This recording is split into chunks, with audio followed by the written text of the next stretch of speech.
اچھا، ایک عجیب بات دل میں چند دن سے آ رہی ہے. شیطان تو جڑ میں بیٹھتا ہے نا، ایسا نقصان پہنچانے کی کوشش کرتا ہے کہ بس خاتمہ ہی خراب ہو جائے. ایسے گناہ میں مبتلا کرو کہ خاتمہ ہی خراب ہو جائے، مردود ہی بن جائے. جیسے خود نفس کا شکار بنا کہ نفس نے اس کو تکبر میں مبتلا کیا، مردود ہی بنا دیا. تو وہ یہی سبق دوسروں کو بھی پڑھانا سکھانا چاہتا.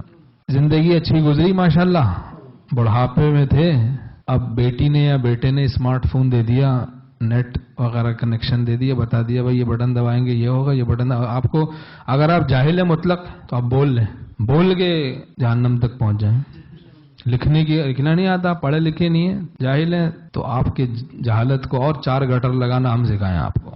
4 چاند لگانا کیوں کہیں؟ تو اب بڑھاپے میں لا کے دے دیا. اب بیچارے بڑھاپے میں اسی میں انہماک ہو گیا. اب فلم دیکھتے دیکھتے دنیا سے رخصت ہوئی، سوء خاتمہ ہو گئی. سوء خاتمے کا اندیشہ، سوء خاتمے کا. یہ کھول دیا وہ کھول دیا. اور اسی طرح پڑھے ہیں، پتہ چلا بچے آئے، ابا کا انتقال ہو گیا، ہارٹ اٹیک ہو گیا، مووی چل رہی. تو اس سے بچیں ہیں، اس کو دور کریں ہیں، ورنہ بڑا نقصان ہونے کا اندیشہ ہے. پہلے زمانے میں جو بڑھاپے کی طرف مسلمان جاتے تھے تو اللہ کی طرف توجہ بڑھتی تھی. اب یہ ہے کہ جب مسجد بھی جانا نہیں ہو رہا، باہر بھی جانا نہیں ہو رہا، ملنا ملانا بھی نہیں ہو رہا، تو چلو بھائی یہ موبائل میں انہماک. اب نفس کا میلان شر کی طرف ہے، تو اس میں اندیشہ ہے. اس کو جو لوگ استعمال غیر ضروری کر رہے ہیں، بیان تو وہ 5 منٹ 10 منٹ سن لیتے ہیں، باقی کیا کرتے رہتے ہیں. بیان کا تو بہانہ ہوتا ہے، بیان سنتے ہیں، یہ کرتے ہیں وہ کرتے. بیان تو 5-10 منٹ میں آپ نے سن لیا، ختم. آدھے گھنٹے میں سن لیا، گھنٹے میں سن لیا. پھر کیا ہے، میچ چل رہا ہے اور وہاں کچھ ریسلنگ چل رہی ہے، کارٹون چل رہے ہیں، فلمیں چل رہی ہیں. اور ٹائمنگ کے حساب سے چیزیں، جیسے جب گھر والوں کی آمد و رفت سب جاگے ہوئے ہیں تو پھر وہ چیز مناسب چیز چلا دی. جب سب سو رہے ہیں تو نامناسب چیز چلا دی. تو بھائی ہوشیار رہیں، ان بلاؤں سے اپنے آپ کو دور رکھیں. ہم سے لوگ پوچھتے ہیں بھائی موبائل میں ہی تلاوت کر لیا کرو. میں کہتا ہوں بھائی نسخے میں کر لیا کرو، کوشش کرو. چونکہ دیکھنے والے بہت سے یہ بھی سوچتے ہیں کہ مسجد میں بھی ان کو چین نہیں ہے، فلمیں دیکھ رہے ہیں. اب ہر کسی کی نظریں 6x6 تھوڑا ہوتی. تو بہرحال جائز ناجائز کی بات اور ہے. ایک مشورہ اپنے لیے جو پسند کرو وہ دوسروں کے لیے. تو ہم کہتے ہیں بھائی نسخے میں پڑھ لو، انشاءاللہ اس میں آپ کو زیادہ امید ہے کہ اللہ کی رحمت سے فائدہ ہو.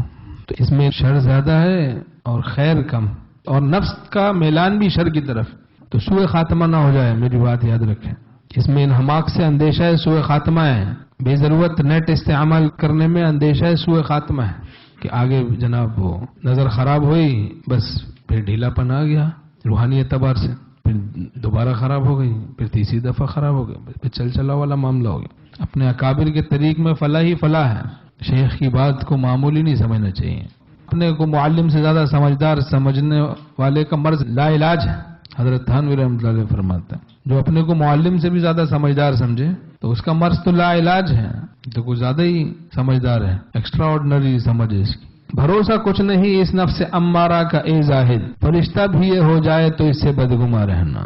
انہماک توجہ تو خدا کی طرف ہو نا. ان ابراہیم لحلیم اواہ منیب، حضرت ابراہیم علیہ السلام کے بارے میں کلام پاک میں بڑے بردبار تھے، آہیں بھرنے والے تھے، ہر وقت اللہ سے لو لگائے ہوئے تھے. اب ہم لوگ ہر وقت موبائل سے لو لگائے ہوئے ہیں، ہر وقت اللہ سے لو لگائے ہوئے تھے نا بھائی. دل کی توجہ اللہ کی طرف تھی. تو بھائی جلد اس کو دور کرے، اس سے پہلے کہ عادت پڑے اور سوء خاتمہ ہو.